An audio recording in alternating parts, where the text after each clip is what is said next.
This is the FLX Great Pod live from the FingerLakes1.com studio in downtown Seneca Falls with your host, owner and winemaker at Silver Spring Winery, John Zuccarino. Hello and welcome to the FLX Great Pod's second show. It's June. First week, and welcome to the Wine 101 TV inspired show, the FLX Finger Lakes Great Pod. My co-host Tiffany Collinsworth of let's see, we got K104, K1017, K1017, K104.5, and host of Finger Lakes This Week and Finger Lakes This Weekend. Okay, very nice. And well, welcome everybody, and it's been an interesting few days out there and an interesting spring. First off, we were able to ward off a little bit of the Frost Devils, just a recap of what our spring's been like. General consensus around the vineyards, at least, is that the damage is not as extensive. The yields will be down, but it's not as extensive as it was originally thought, which is good news. Oh, that is good. I know that it was a fear that 50 to 100% of some places was. Yeah, well, and then we kept bringing and reducing the numbers down. Good. Not good news for farmers of apples. And pears and cherries especially. Really? Yeah. But so they have what they call a disaster relief program. It's federally mandated. The good thing is that usually you have to get a crop insurance and carry a crop insurance in order to qualify for these plans. And you don't have to have that this time. Yeah, and I know that Assembly Minority Leader Brian Kolb and Assemblyman Oakes, they are actually going to try and get a plan in effect. It's the disaster relief plan, but it's more along the lines of assistance in terms of loans, but with lower interest rates. Right, lower interest rates are available, from what I understand, which is a very good thing. It's the difference between these farmers making or not making it. Yeah. I applaud anybody in government that's working for this, for basically the working man, the real working man, one of the far and few between left in this country, the American farmer. Yes. That's a little bit of concentration on the show, a little bit what we're going to get into. Obviously, we talk about the weather, farming for flavor. A novel idea. Ooh, farming for flavor. Not just pretty vegetables and fruits, but farming for flavor, which is an interesting concept. And we'll get into some myths and dispel some things, maybe some things that you might have heard from some of the older people about back in the day type thing. Okay. And just a general recap of things like that. Sounds good to me. One of the things...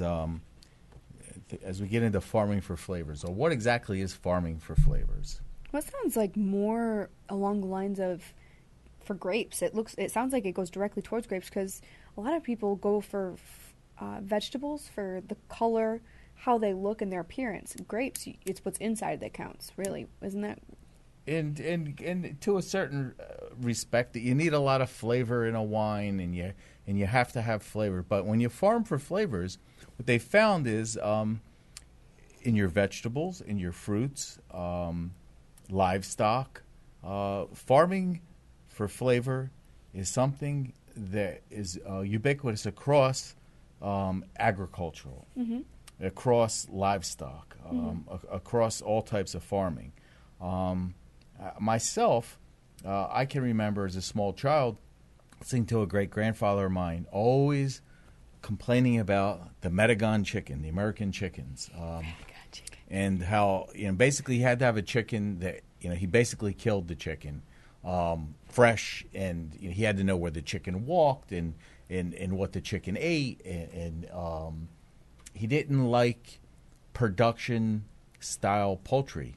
You heard of these factory poultry? Yeah. Okay, so you can farm mass factory style.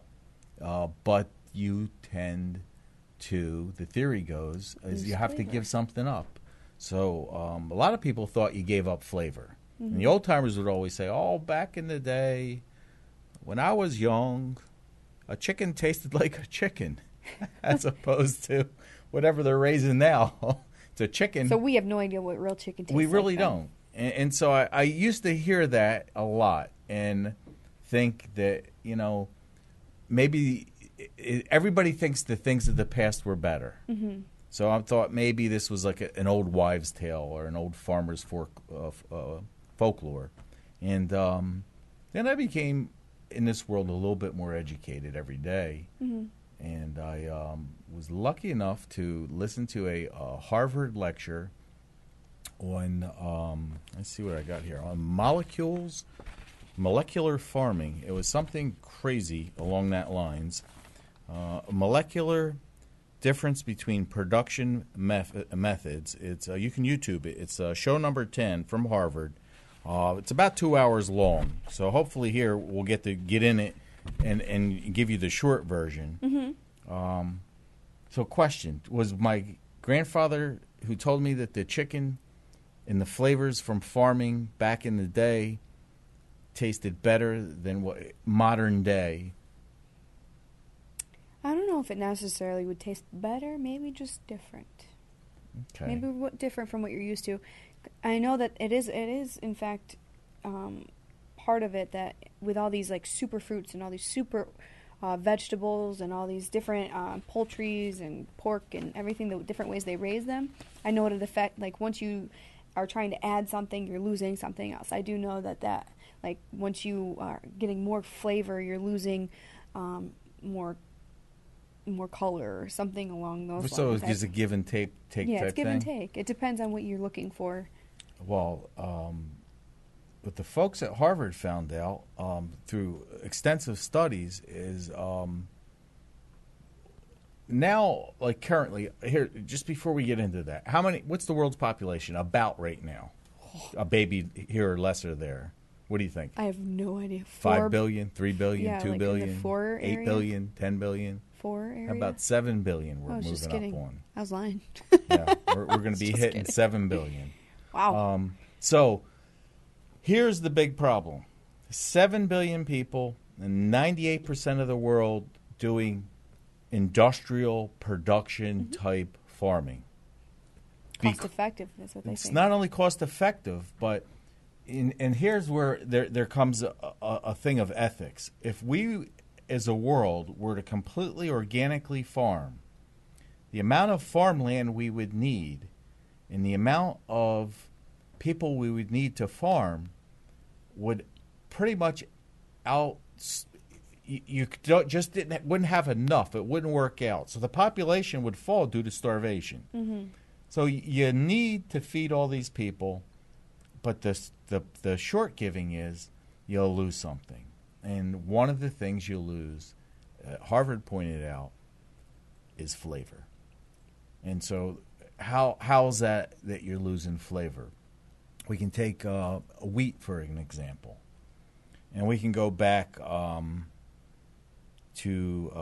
von Liebig, actually, into the mid-1800s, who's the father of fertilizer. Mm-hmm. So it all comes down to manure, okay?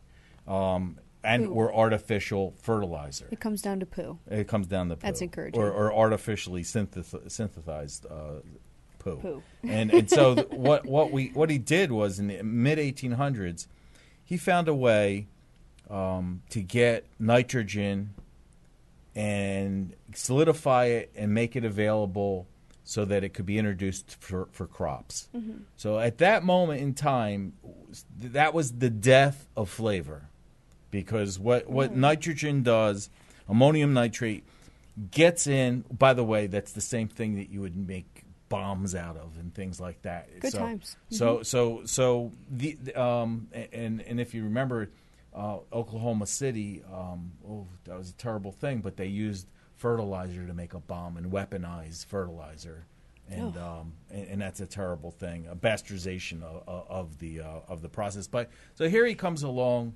and he figures out a way that he's going to help out the world, and at that moment we started to lose something. We started losing taste.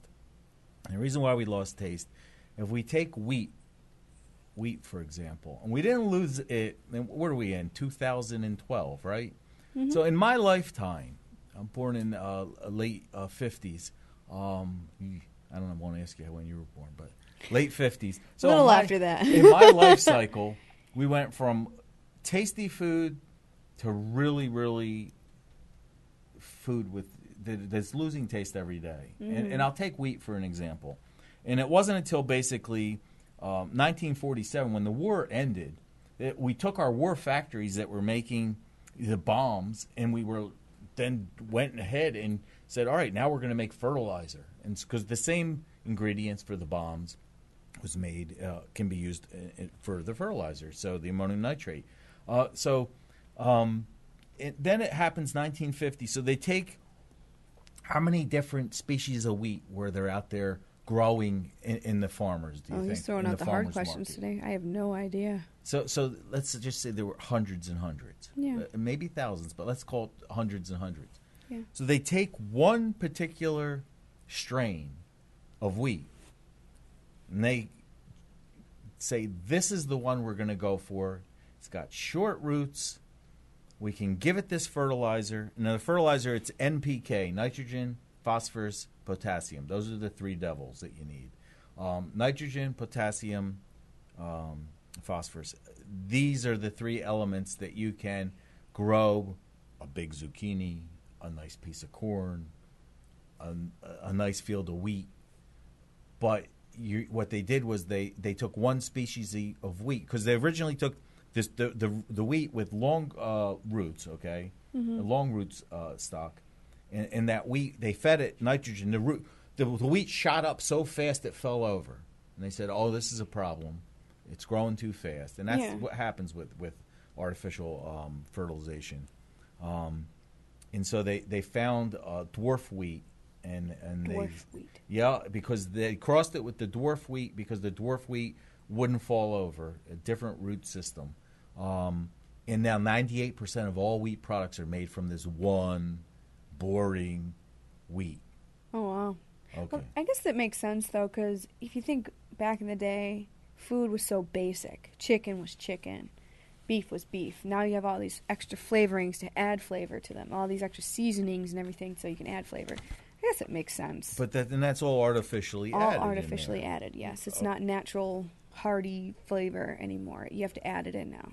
So I guess that makes sense. Yeah, and all right. Now, in the Finger Lakes region in western New York, what a lot of people don't realize, we were the wheat capital of the United States. Were we really? All the wheat came in here, was processed and milled in Rochester, brought to Buffalo, and dispersed throughout the country. Oh, wow. And that canal system that we have was very, very useful in doing that. And now all you see, a lot of the mills, you'll see the millstones. Mm-hmm. And you'll be like, well, why do we see a lot of millstones and the old mills around? A lot of them are gone, but why would we have them? And it was because this was the backbone of this of the country. We were a wheat capital. And then little by little, the invention of fertilizer, the implementation of it in the 1950s, the Midwest took over. You take your NPK, your nitrogen, your phosphorus, and your potassium, and you start feeding this dwarf wheat, and you get incredible yields, but you're getting a monotoned, singular, bland tasting food. It'll keep you alive. But it really doesn't taste all that good. So this is what Harvard had discovered. Do you think we're going to go back to that? And that's where I'm going here. So then you have farmers now, about 2%, and we have somebody in the Finger Lakes I want to shout out to, Klaus Martins, 1,500 acres right here in Penn Yan. Mm-hmm. And this guy is a farming maverick and genius. What he is organic. And what he decided now is he is an agricultural farming land whisperer. Land whisperer. Yeah. So he listens to the land. Oh, okay. The land tells him what crops he's going to rotate on. Mm-hmm. And each crop performing a different way. So let's say he'll plant wheat. And then after that season, you don't want to do wheat again because it's too dry. Or well, something. it pulls out all the nitrogen and the nutrients, and it'll deplete the land. And if you keep farming wheat, you're going to get poor soil. You get erosion. You need life, and you need bacteria. Okay, so he'll farm generally. Let's say he'll do, and it changes the rotation. He'll do wheat. Then he might do clover. Now, clover's a great thing. Clover's called a cover crop. Mm-hmm. And the reason why clover's so important, it's important for vineyards, it's important for grape growing, it's important for regular agriculture. Clover's a natural way to put nitrogen back into the soil. Okay. So instead of him getting bags and bags of this fertilizer, he knows that the wheat crop took the nitrogen out of the soil. He needs to put it back in, puts a cover crop of clover, plows it in. He's got all the nitrogen you need. So then he'll grow something like soybeans. And then he'll flip over and do some corn. And then what he does with the corn is instead of taking just the corn itself, he utilizes the whole plant, the husk and the stalk. He'll plow that back into the field. Oh, there you go. Okay, and that'll be used as a biomaterial. Natural biomaterial. Natural biomaterial to add strength to the soil, to add the vitamins back in. That's kind of cool. And then if he sees yellow flowers popping up in this field, he knows that it might be shy of sulfur, so mustard is a famous thing for giving you sulfur. So you see what he's doing? He's naturally using plants to give the chemicals what they need. What the plant exactly. And reintroduce mustard, and then he'll plow in the mustard, and that'll give back the sulfur. Then he'll go back to wheat. Now, when you say mustard, you don't mean mustard. Mustard seeds. Mustard seeds. Yeah, mustard. See. Mustard, the plant mustard. Well, I'm thinking you got a little Heinz old bottle right here, shoving some You Heinz do, mustard and all over the thing. It tends to give off a lot of sulfur, yes. Which feeds the soil. So here he is, right here in Penn. Klaus Martin's 1,500 acres, and he's supplying a lot of famous restaurants with their food, and he's being sought after. And I'm sure he makes a pretty penny doing so. If he's one of the very few who does this, exactly, people are willing to pay more, especially your premium restaurants, because they're finding it tastes better. Mm-hmm. It tastes better. Here, let's take an example of carrots. Okay. All right. You know, in grapes, how we it's a thing called Brix. Brix tells the determining amount of sugar that a grape has. So they had somebody that was growing carrots, organic carrots. And the guy came in singing one day and to the chef how sweet the carrots were. So they tested the carrots, and they got a sugar reading of almost 15.5, let's say. It's 15% sugar, just about. It is 15% sugar. And then they took, because they use a lot of carrots, they took the bulk production carrots that they just buy on the bulk market, and they measured the sugar in a bulk, carrot. What would you think the sugar value was in there? If you had 15% from an organic, what was the sugar coming off of a production oriented? Probably way less. Probably in the 1-2 area. No, you're close. How about 0? How about 0? Just kidding. 0 is a horrible number to come up with for sweetness, and so they wanted to know. And these were grown in a warmer climate. And they said, "Well, how is it that the carrots are not so sweet?" Well, everybody would like to grow in a perfect environment, and that would be a warm environment, no molds, no mildews. But it's in a perfect world, and you don't really have that. Right, but you have a farmer envy. Some farmers will say, "Oh, in California, in certain areas, they don't have to deal with molds and mildews." Mm-hmm. Well, how does that relate to grapes and flavor? Well, what we found out is that when a grapevine around the Finger Lake region gets attacked by molds and mildews, which happens every year to a greater degree or a less degree, what does the grapevine do? Attacks back? It does, in a certain way. I'm right. Yes. It does. It like sends out an enhanced amount of what? Flavor. Oh. Okay? So the more it's attacked, the more flavor it sends out. Now, why would it send out more flavor? and more aromas in different molecules, a 6-carbon molecule, 8-carbon, 9-carbon, a mushroom scent. Why would it do this? I have no idea. Because the plant, the grapevine, is going to now talk to the environment. And you have plants living around it. Mm-hmm. So it sends out a signal, and it says, hey, fellas, ladies and gentlemen, help me out here. I'm being attacked by molds and mildews. So then the natural plants around the grapevine start sending and emitting chemicals out that combat and fight the molds and mildews.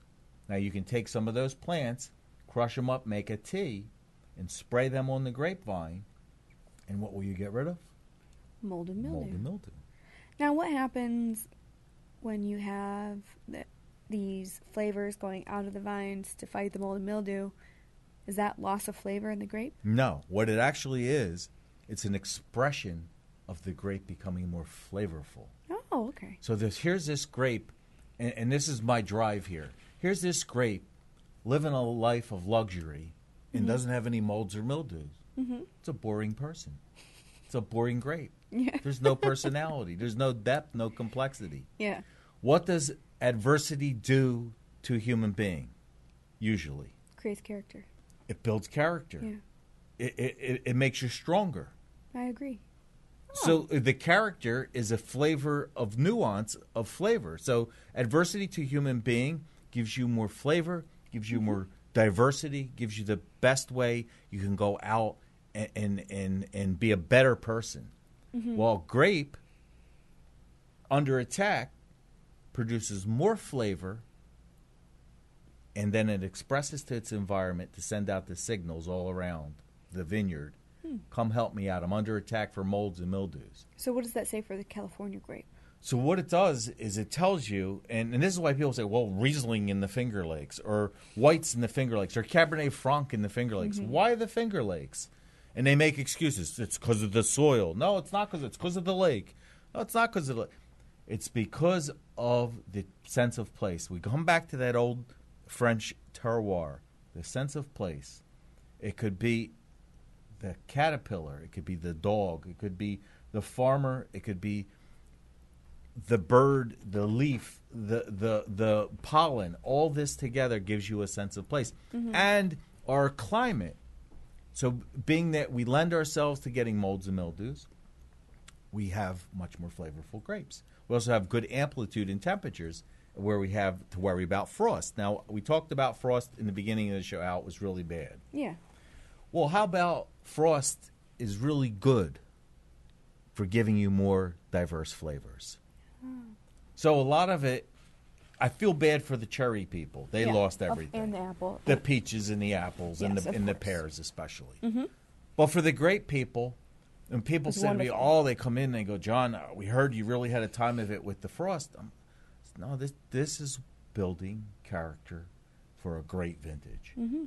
Because what this does is it adds an element of adversity, which gives the grape an expression of more depth and character. Here's one for you, and just to show you how the system works on a grapevine. Caterpillars eat leaves. We know this. Yes. All right. We've all seen trees get decimated by caterpillars. All right. In the Finger Lake region, snails, too, come along. So what does the grapevine do when a caterpillar lands on its leaf? I have no idea. It does a remarkable thing. What? It sends out more flavor as a signal to what, though? What is it going to signal this time? We know molds and mildew signals the plants around it. So what could the grapevine possibly do, sedentary, standing in one place, sitting there with a root structure going down maybe 20 or 30 feet, can't move out of its way? It sends out a flavor, and it's saying, hey, I'm being attacked by a caterpillar. Danger, maybe. I don't know, maybe birds. So, a bird? You're in that area. What it actually does is it's calling for certain wasps to come in and attack the caterpillar. So what it does is it sends out a scent that says to the wasp, we have an open invitation here. We have a great meal for you waiting. Just come. Scare these caterpillars and away. We have the meal. Just bring your choppers, and we're ready. And so what they'll do, the grapevine, is it sends out the signal. And here we have, if you notice the relationship, and this is along the organic or sustainability of farming. So you see the grapevine's listening to the leaf. The leaf sends out the signal. The wasp listens to the grapevine through pheromones and smelling and flavors and comes and aids it. It's called symbiosis. You help me, I'll help you. We can live a nice life together. I've heard that. I learned that in science. I just never made that reference. Okay, like so to grapes. Symbiotic, and so symbiotic, now, without symbiosis and without diversity in a vineyard, and I'm talking about bacterial diversity, plant diversity, even animal diversity, the grapevine can't produce these complex. So where I'm going is if you farm and you have nitrogen and potassium and phosphorus, and you get rid of all the bugs on a grapevine and other agricultural products artificially, you're hurting what? The flavor. Bottom line. If you took a tablespoon of dirt in a vineyard, let's say an organic vineyard or sustainable vineyard, how many bacterium would you think you would find in that one tablespoon? Quite a bit. Let's break it down to a teaspoon. Okay, how many bacterium? How about 1 million? Millions, yeah. 1 million. That's incredible. Okay. Kind of gross thinking about a bunch of bacteria. Well, but, I mean, if we want to get it gross, helps. Yeah, it let's helps. think about Oh, the boy. bacterium in our own stomach. Good point. Okay, so these are called healthy bacterium. Again, what do we have going on? Symbiosis. So if we were to say, I don't want bacteria in our body, and say, I'm getting rid of bacteria, what's the first thing that would happen to you? You'd be running to the bathroom with diarrhea. You'd be dehydrating next. Yeah. You'd have no electrolytes. Yeah, that's You're true. done. You're done. You lose your bacteria in your body. That's why you have to eat yogurts, which are healthy. Fiber rich. Fiber. Yep. Diverse foods. So bacterium, we never want to get rid of the bacteria because the vineyard will get the equivalent of sick. It'll be unhealthy, and it'll be very, very dependent on living without bacterium. And if it gets very dependent and it loses the ability to protect itself, when something comes along strange, which does, then we have a problem. That's why when you have little kids, I know with my two sons, they're in their 20s now, and they we took them and play in the dirt. Yeah. You need to be dirty. We didn't use the gels and the antibacterial hand deals and all that killed all the bacteria because there's anthrax in the dirt, believe it or not, and this is a natural occurring anthrax. There's certain things, and when you take these kids and you take them out and you put them in an environment that doesn't have dirt and aren't exposing them to people, aren't exposing them to germs, it's the same thing with taking a vineyard and taking care of it and getting rid of all its problems. Then what happens? You end up with, as a kid, you develop adult asthma, you develop incredible allergies. They did a study with the Amish children. They kept saying, how is it that the Amish kids have a very, very low incident of asthma, adult asthma, and allergies? They studied them. They're Out playing in the dirt most of the everywhere, time. They're yeah. around. They're so attuned to be the earth that they build a natural immunity.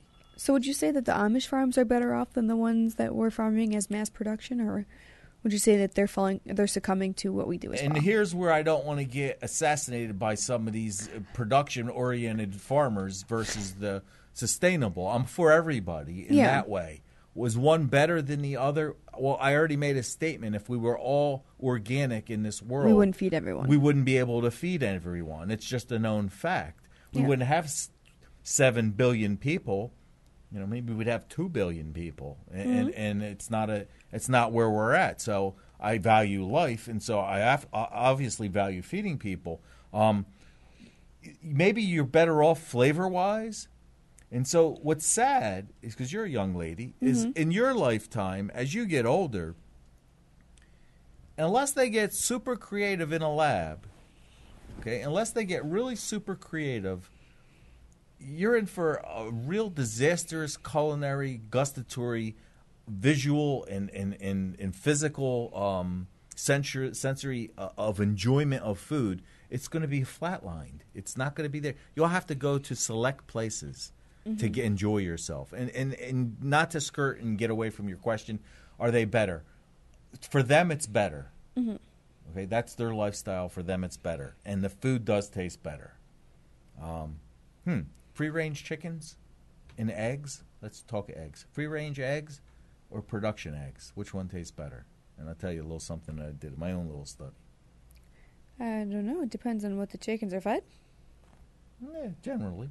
Yeah, pretty much. But the production people, they have it down to a science. We're going to give them this, that, and the other. They're going to grow. We're going to crowd them. They're going to produce an egg. We're going to get as many eggs as we can get. And free range is we're out there in a biodiverse world. We're eating all types of little things. Chickens will eat anything. We're eating just about anything. Ugh, and we're going to make a really intricate egg. And so what we did was we took the production-style eggs that you get in a regular supermarket. And then we took brown eggs from different farms. And we had the great egg taste-off. And so... Did you make omelets or did you just regular egg? We did a little dangerous. We did the raw egg test. Ugh. Okay, I don't know if you people out there ever watched Rocky Balboa and with his raw eggs back in the 70s. Yeah, we did that. And I don't know how we didn't end up getting very ill from it. But I remember making the raw egg milkshakes and drinking the milkshake because Rocky drank it. But that was like Russian roulette pretty much with salmonella.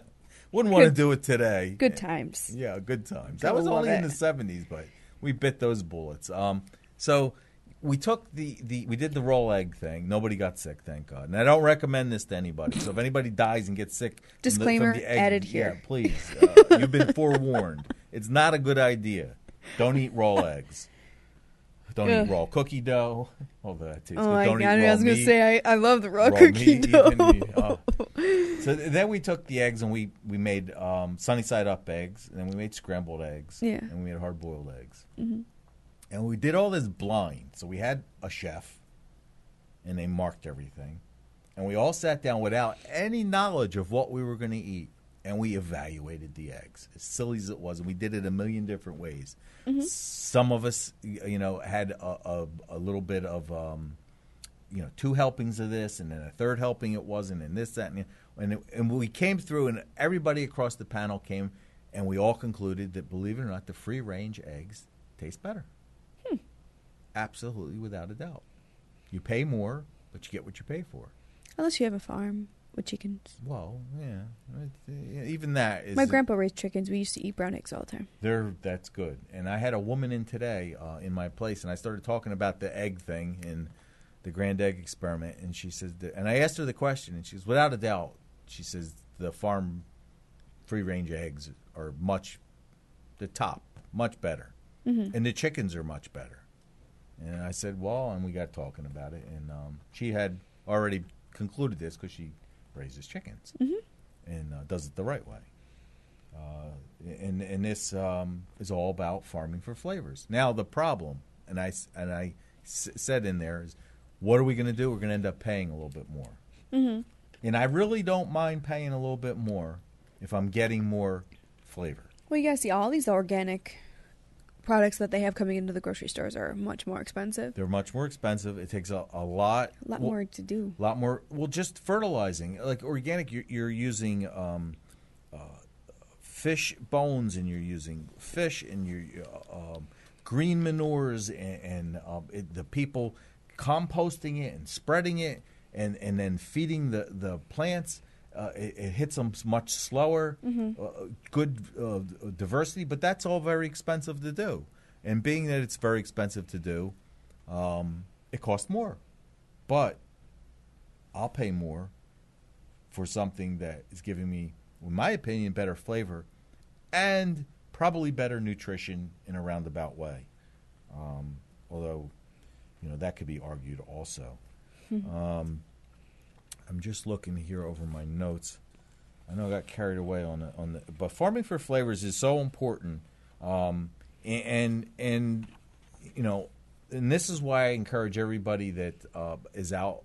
If you know somebody that's farming for flavors, if you know of a product that went through the extra effort to give you a little bit a more natural taste, then if you can afford it, support them. It makes a huge difference. If we want to get that 2%. In the whole world, 98% is farming production style. If we want to grow that from 2% forward, we're going to need to be supporters of it. But you know, other than the gourmet restaurants, you know, and the more more people doing it, the price will come down. The price will come down. It'll never be the same as a production meal or a production farm, because they're just popping it out production style. No pun intended with chickens. Yeah, right. One like 50 eggs to 30 eggs.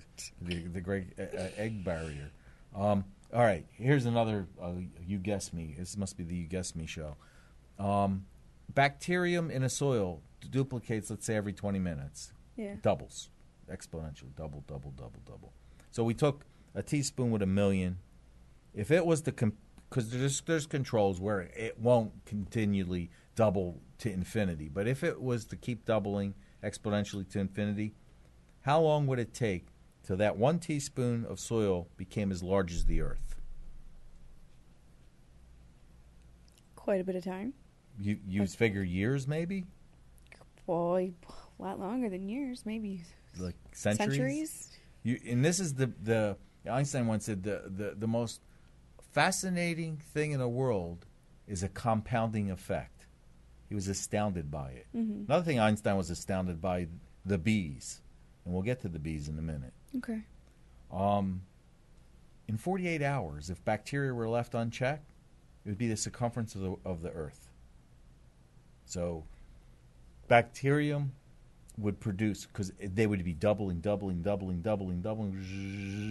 and now you have something. But it doesn't happen that way. So bacterium does double, but there's things in nature that check bacteria so they don't get out of control. Oh. So they don't get wild. Yeah. And we don't drown in a continuum of bacterium. Now you heard of this colonial collapse disorder with the bees. A lot of the bees, remember they were saying they were finding a lot of bees dying? Because of the cold and the warm.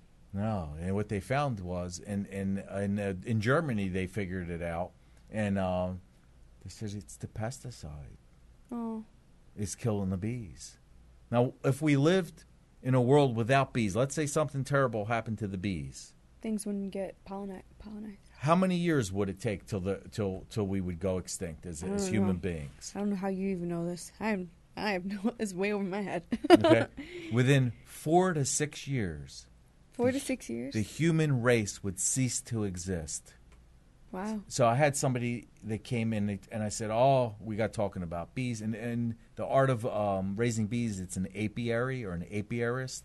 I said, the bees, it's a terrible thing. And the guy said to me, the hell with the bees. I said to him, well, how long would we live without bees in this world?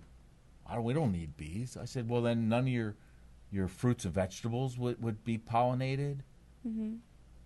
That's a problem, don't you think? I hate bees, but I'm pretty sure that they're a critical part. You got and you have honeybees, which are good for you, and then you got those vulture bees, which are the paper wasps, which really do nothing. Yeah. They're cannibals, and they're actually, you know what they are? They're meat eaters. And you know what a bumblebee is?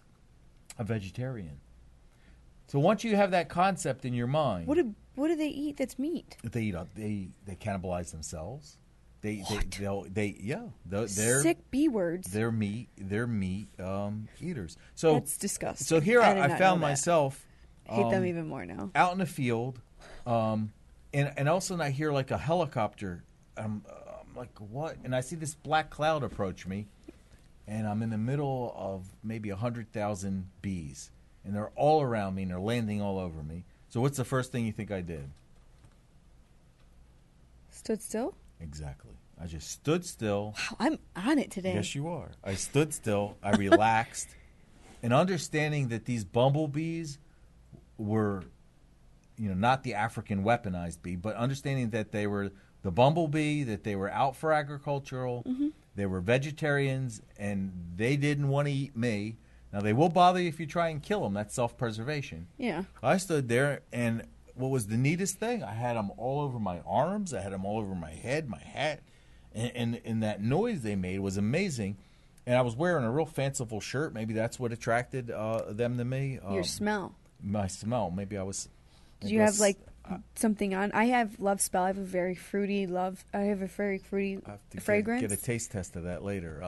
Jesus, man, I tell you what.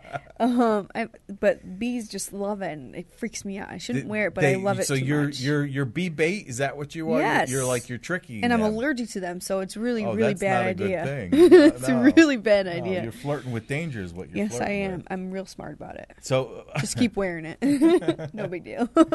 So how did you come across this fragrance? I don't even know. I've been wearing it since I was 14. What's the name of it again? Love Spell. It's from Victoria's Secret. Love Spell from Victoria's Secret. Victoria's Secret. You sell a bottle of Love Spell. We went our cut. I stock up on it. That's I don't even. So that's your scent. So if people smell that, that's you. Oh yeah, I have people since high school telling me, "I knew you were coming. I could smell you in the hallway." Not in a bad way. Right. Not in a bad way. Of course, the signature scent. It is my signature scent. And that, all right, so let's take your signature scent. So they knew you were coming, and they probably knew you were in for a good time and things like that. Of course. And that's the same instincts a farmer will use if he's out in the field. And they say, we're going to have rain. Okay, we're going to have rain. You can't just cancel everything and wait for the rain because they're wrong 70% of the time. Mm-hmm. There's only two things in this world you can be right 30% of the time and keep your job. One of them is weather. What's the other one? Here, I'll give you a hint. Baseball. If you get up to bat and you hit 3 out of 10 times, you got a multi-million-dollar contract. Mm-hmm. I always get mad at the weather. They give you everything in the weather, and so they can't be wrong. So using your senses and your sense of smell and your sense of touch also. So I'll be out, let's say, on a tractor. They say it's going to rain. Mm-hmm. I'm not going to overly concerned about it, although lightning is hell to pay for a farmer because you don't want to get hit by lightning. And that takes out farmers all over. That's a big problem, lightning. Lightning strike scares me more than rain. So it's not the rain that bothers anybody. It's the lightning that comes along. Just when you're big metal tractors. So I'll smell a sweetness in the air. I'll smell a physical change in the air. I've heard that. And then the other telltale sign is it takes about 20 minutes, and I'll be out in the tractor, and it looks like rain, but not really. It's far off, this, that, and the other. I'll daydream, and then all of a sudden it's hot, it's humid, it's 75 degrees, and I get a cold breeze on my neck. How many minutes do I have to get my butt inside before we generally will have rain? 10, 15. 15 minutes, yes! 20 minutes. Yeah, you're good. We're going to one of these shows, and we're going to put you on because you know the facts and answers today. But yeah, about 15 minutes, and you can just, if you're out and you get that cool a breeze on the nape of your neck, and if they're talking about weather coming, and it looks kind of maybe, well, yeah, and the wind changes a little bit, yeah, I'd say you need to get inside. It's a problem. You can just, I was told that, like, farmers, like true down to grit farmers can feel it. Like, they can, like you said, you smell it with the sweetness, and then you feel it on your neck. It comes across you. It comes across. It's something that you stay in tune to.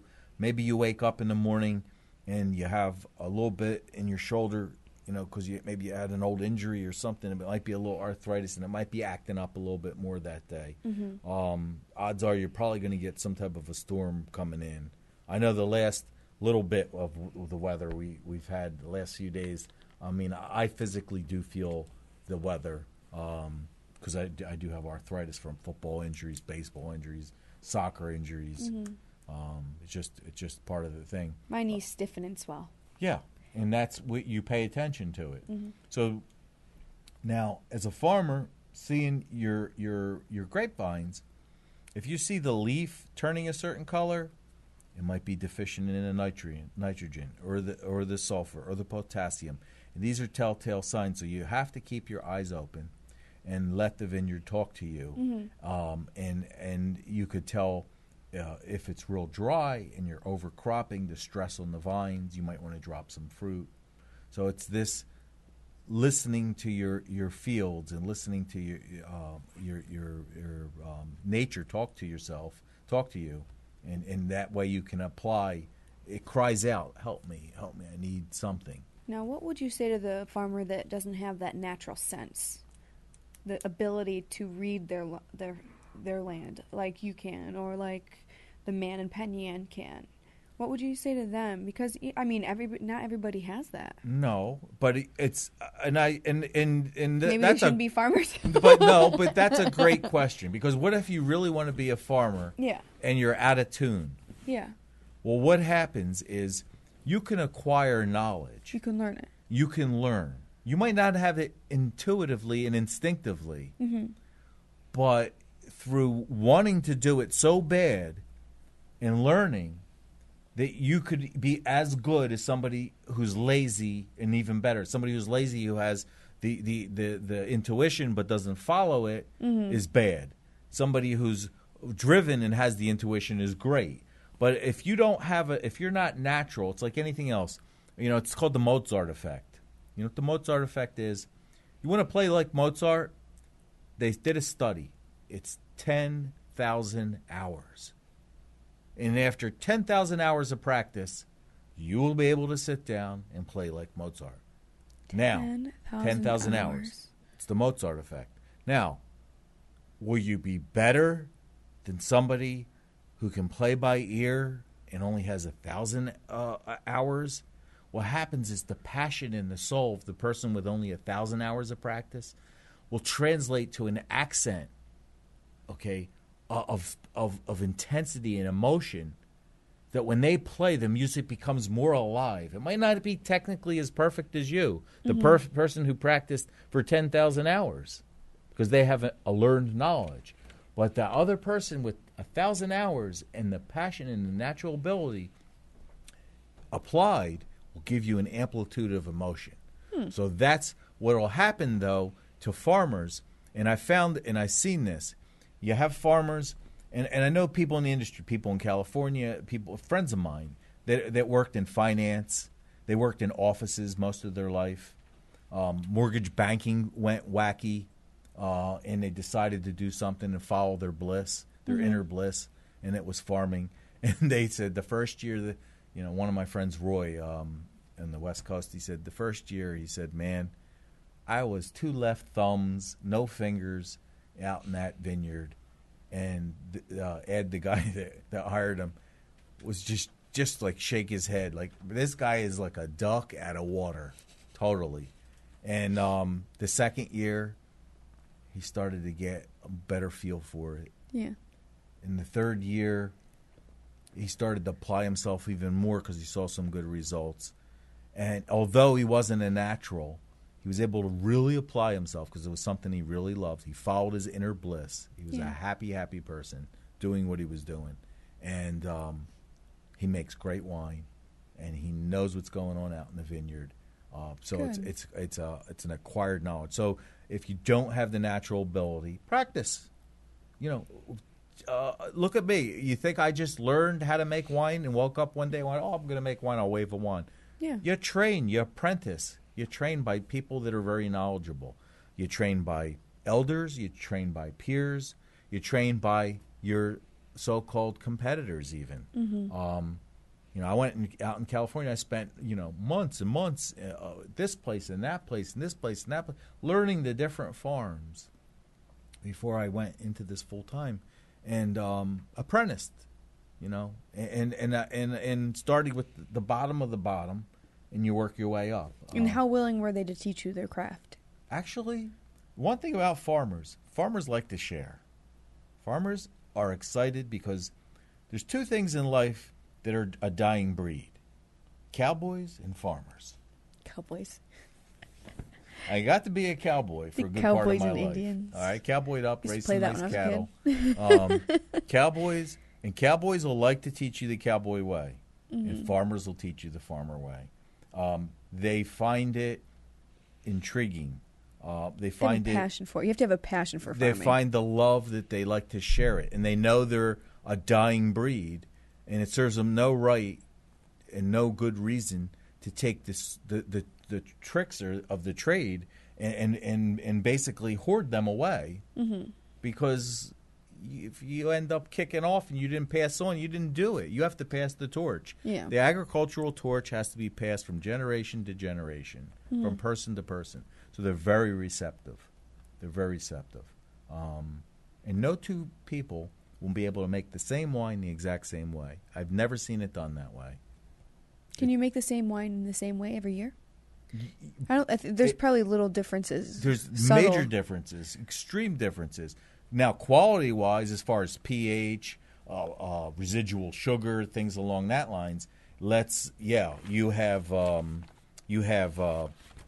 constants. But as far as the flavor, the nuances, It's different. the amplitude is different. Otherwise, Yeah. I wouldn't do what I do, because it would be Boring. It would be very boring. On that note, let's do. Ooh, what did you bring us this week? A little bit of the white Merlot that everyone laughed about.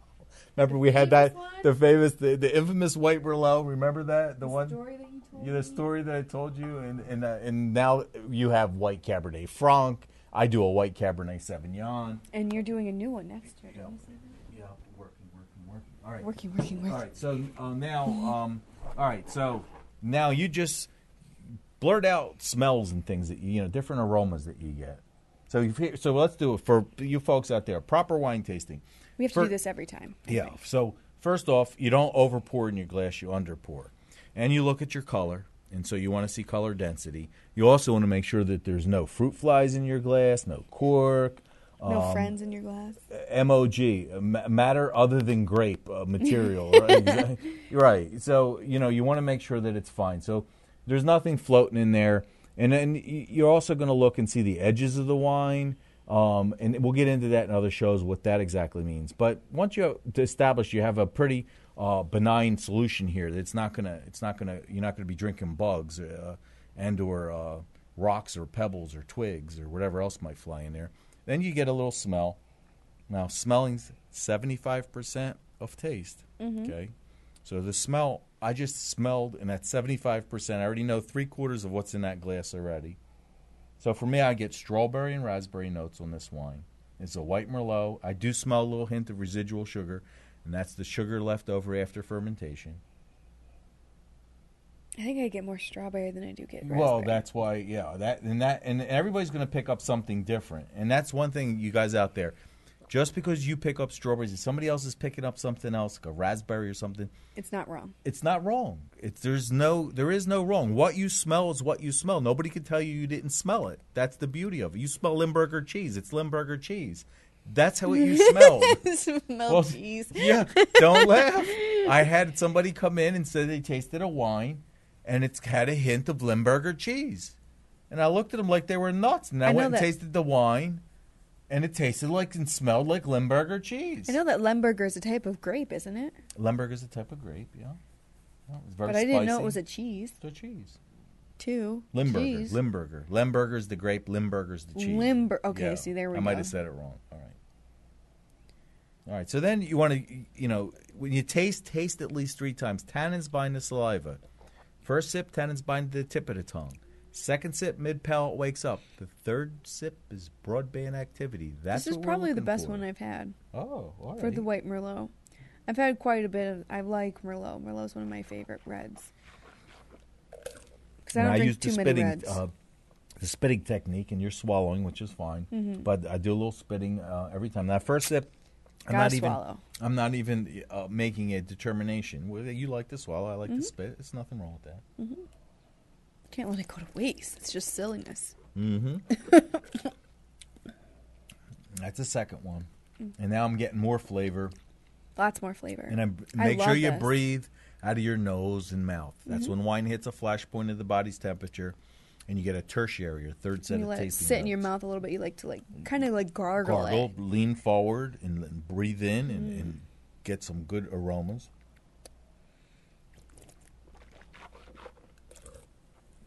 He uses his mouthwash. Yep, and the long effect and the aroma coming out of the nose and mouth, if it hangs, it's like a surfer hanging 10. It's a long hang time, and there's nothing wrong. That's what you're looking for, something that's very flavorful. It's beautiful. Here we have a 4% residual sugar, which is classified as a semi, getting tannin from the skin of the grape, and I am the winemaker and owner of Silver Springs Winery, so of course, guess what we have? A 2008, what a coincidence, White Merlot of Silver Springs Winery. It's beautiful. Wine It tastes very that I made. good. Now, I will bring in other wine from other wineries in the region. I actually went to a tasting this past week up in Geneva. Or was it last week? What's today? It was last week, actually. I'm working 7 days a week, so every day is pretty much the same. Groundhog Day. And we had a winemaker come in from California. We'll talk about that next week. Close Pepe wine, Santa Rita Hills, Pinot Noir. What is Pinot Noir mean? How can we in the Finger Lakes grow Pinot Noir and accentuate Pinot Noir in a very positive way? And what can we contribute to the Pinot Noir world? I haven't really had one that I really am crazy about. Yeah. And it's out there. It's out there. It's just like finding the one. You try. You kiss a lot of people in your life until you find the one. Kiss a lot of frogs. And Before a you lot find of your frogs, prince. exactly. and eventually you'll hit. They say the average person could be compatible and live with maybe up to 40 different people, which is staggering. What? 40 people. You could have 40 potentials out there that you could live a happy life with. So none of this, just within wine, you don't have to define it to a myopic one particular variety. There's some, What is that called again? What kind of relationship is that when you have multiple wives? Polygamy? Polygamy. That sounds like polygamy to me. Polygamy. Not such a bad thing. We'll talk about it another time, too.